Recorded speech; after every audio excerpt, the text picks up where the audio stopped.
सांग सकाल आसिक 6टार कम ये देख कम सब से सब इवेंट नहीं तो ऊपर जाके देखी दूसरी कौन केमती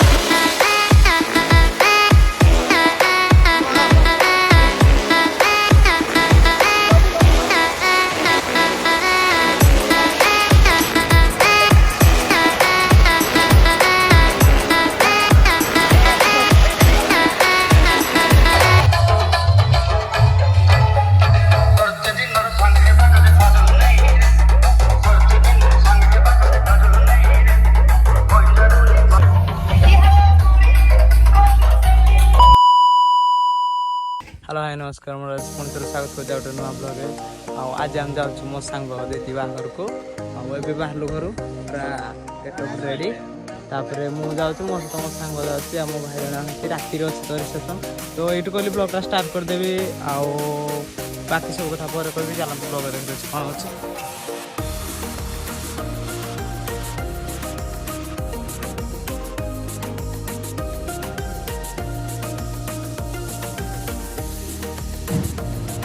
फाइनाली गिफ्ट शोरूम रे पशि आसीगलु एटा हम सांगर चिन्हा बोली से पड़े आसलु देख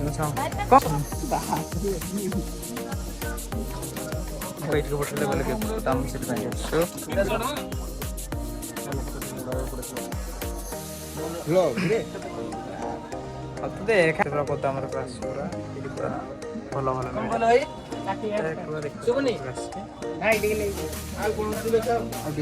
मो सांग देखुची भल भल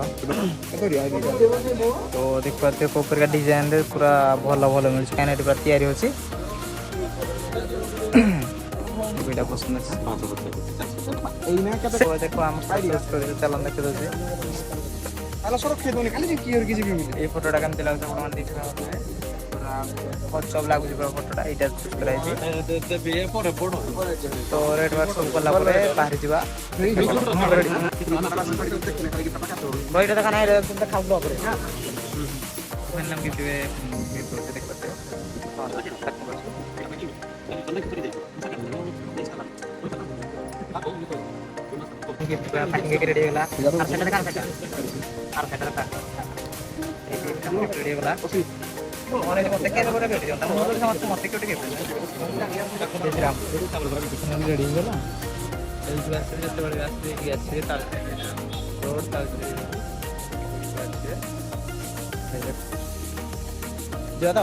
तालचेर बाईपास गिफ्ट नहीं गलु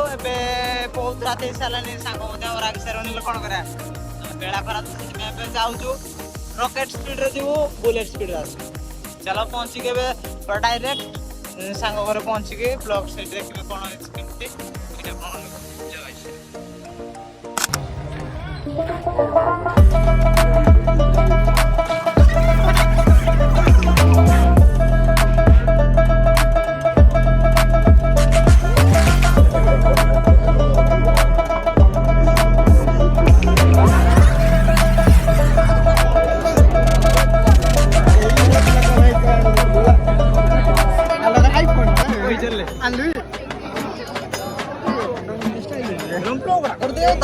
सांग सकाल आसिक 6टार कम ये देख